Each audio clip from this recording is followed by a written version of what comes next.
ಗಣಪತಯೇ ನಮಃ. ಶ್ರೀ ಗುರುಭ್ಯೋ ನಮಃ. ಹರಿ ಓಂ. ನಮಸ್ಕಾರ.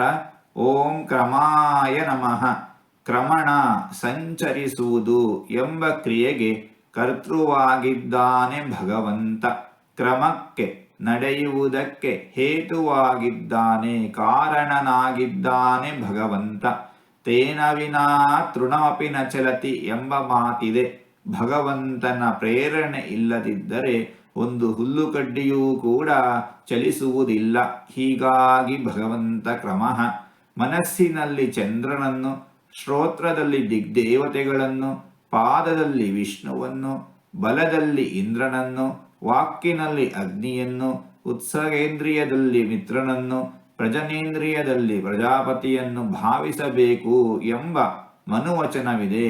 ಹೀಗಾಗಿ ಭಗವಂತ ಕ್ರಮಃ. ಎಲ್ಲೆಡೆ ನೆಲೆಗೊಂಡವನು ಭಗವಂತ. ಹೀಗಾಗಿ ಭಗವಂತ ಕ್ರಮಃ. ಭಗವಂತ ಸೃಷ್ಟಿಸಿರುವ ಸೃಷ್ಟಿ ಕ್ರಮಬದ್ಧವಾಗಿದೆ. ಪ್ರತಿಯೊಂದು ಗ್ರಹದ ಆಕಾಶಕಾಯದ ಚಲನೆ ಕ್ರಮಬದ್ಧವಾಗಿದೆ. ನಿಯಮಿತವಾದ ಪ್ರದೇಶದಲ್ಲಿ, ನಿಯಮಿತವಾದ ವೇಗದಲ್ಲಿ ಕ್ರಮಬದ್ಧವಾಗಿ ಗ್ರಹಗಳು ಚಲಿಸುತ್ತವೆ. ನಮ್ಮ ದೇಹದ ಸೃಷ್ಟಿಯೂ ಕ್ರಮಬದ್ಧವಾಗಿದೆ. ಮನುಷ್ಯನು ಕೇಳಿಸಿಕೊಳ್ಳಬಲ್ಲ ಶಬ್ದದ ತರಂಗ 20 ಹರ್ಟ್ಸ್ ಇಂದ 20 ಕಿಲೋ ಹರ್ಟ್ಸ್ ಎಂಬುದಾಗಿ ವಿದ್ವಾಂಸರು ಹೇಳುತ್ತಾರೆ. 20 ಹರ್ಟ್ಸ್ಗಿಂತ ಕಡಿಮೆ ತರಂಗ ಇದ್ದರೂ ಅಥವಾ 20 ಕಿಲೋ ಹರ್ಟ್ಸ್ಗಿಂತ ಹೆಚ್ಚಿನ ತರಂಗ ಇದ್ದರೂ ಅದು ಮನುಷ್ಯರಿಗೆ ಕೇಳುವುದಿಲ್ಲ ಎಂದು ವಿಜ್ಞಾನದಲ್ಲಿ ಹೇಳುತ್ತಾರೆ. ಹಾಗೆಯೇ ಸಾಮಾನ್ಯ ರಕ್ತದ ಒತ್ತಡ 120/80 mmHg ಎಂದು ಹೇಳುತ್ತಾರೆ.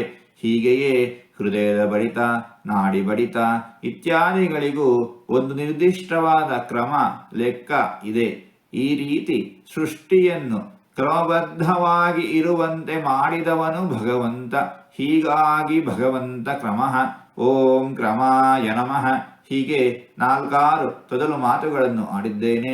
ಇದರಲ್ಲಿ ಏನಾದರೂ ತಪ್ಪುಗಳು ಇದ್ದರೆ ಆ ತಪ್ಪುಗಳನ್ನು ಬಿಟ್ಟು ಒಳ್ಳೆಯದು ಅಂತ ಏನಾದರೂ ಇದ್ದರೆ ಆ ಒಳ್ಳೆಯದನ್ನು ಮಾತ್ರ ಸ್ವೀಕರಿಸಬೇಕು ಅಂತ ಹೇಳಿ ಪ್ರಾರ್ಥನೆ.